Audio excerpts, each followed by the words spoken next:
The only two persons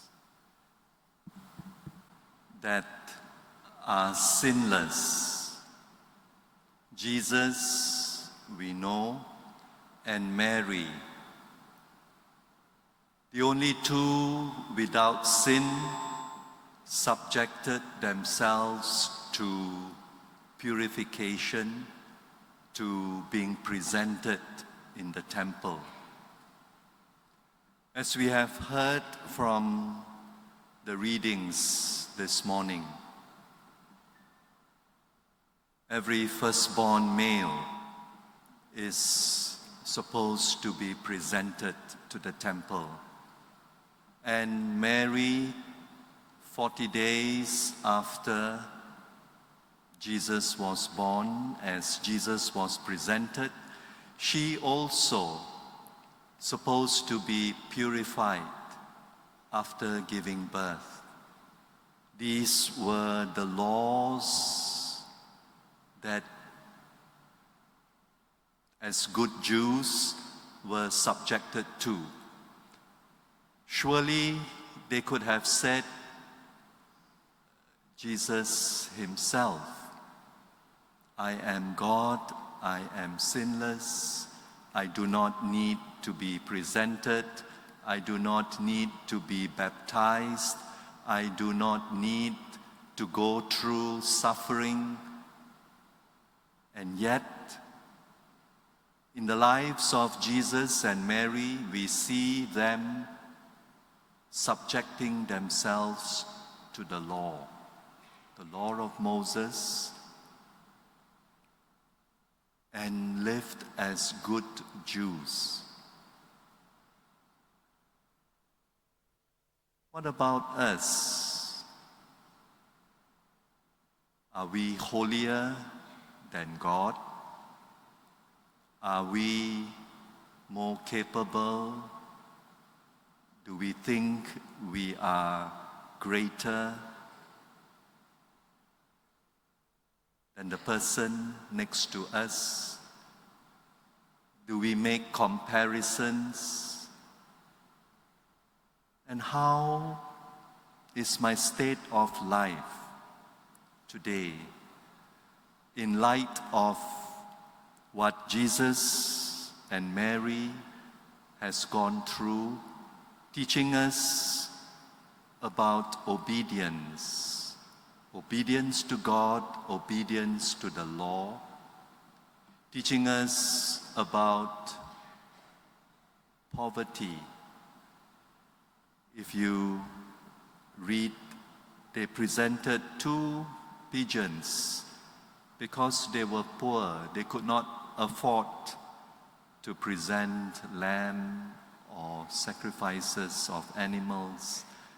They lived a life of poverty. And we read the last few days, God chose the poor, the little ones, the unwise, the foolish, to teach the wise, the rich, the capable, that all these gifts of theirs means nothing if not for God's favor, God's graces in our lives. Nothing we do can be attributed to ourselves. It is God who allows. It is God who gives.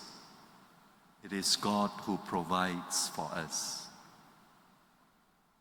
Perhaps that's why Pope Leo chose this year, the Jubilee year, the Franciscan Jubilee year. After 1 year of the Jubilee of Hope that SFA provided so much of opportunities for pilgrims to visit this church, to obtain graces, and you thought you could rest. Pope Francis has declared this Franciscan Jubilee year. Perhaps to remind all of us to live simple lives like St. Francis himself. Turn away not just from sin, from riches, from power, and obedient to God, to rebuild His church. And today being the year also, not just the year, but the day of consecrated life, we pray for all our religious who have taken the vows of poverty, chastity, obedience, the very same virtues that we see in the lives of Mary, Jesus. And all of us are supposed to emulate these. We do not take the vows, but we live and try to live simple lives, lives that will not distract us from the riches, from the attractions of this world, and obedience to God, as Jesus and Mary has shown us. The religious today, with these vows, are also signs for us to remind us that earth or the world is not our permanent home. We are just pilgrims passing through 70, 80 years, 90 for those who are stronger. But we will have to leave this world to go to the place where God has prepared for each one. And the choice of where we end up will depend on us, on the decisions we make today to choose life with God or to choose death away from Him, without Him. Hell is not so much a place, but an absence of God. Perhaps an example may help you when you go for a trip overseas or even outstation, and you leave your family for a few days or weeks or months, and you're not able to be with your loved ones. Hell is being apart for eternity, not just for a short while, which sometimes is a welcome break. But to be separated, to be apart from the one you love, the one you long to be with, is hell. God never sends anyone to hell. If anyone ends up in hell, it's because we have chosen to go there. We have chosen to be separated from God. And the decisions we make today will determine where we end up tomorrow. If we have kept away from God while on earth, if we have refused to be reconciled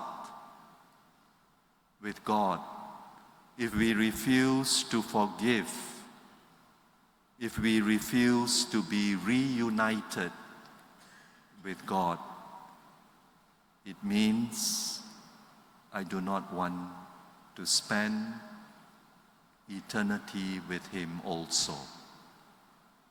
And that is what being in hell means. Away from God and that is the suffering. And so, the vows that religious take can mirror the temptations that Jesus went through in the desert. May we live lives that bring us closer to God. May we live lives that are in obedience to the laws that God has written in our hearts, to live lives that are chaste, that are holy, to the vows that we may have taken, to the promises we have made to our spouses. And let us live simple lives as this year of the Franciscan Jubilee year helps us to live a life of poverty. Poverty in the sense of relying totally on God, the poor in spirit, not so much materially poor. No one aspires to be materially poor, but by having little or nothing may help us in our relationship of trust to a living God, to a loving God.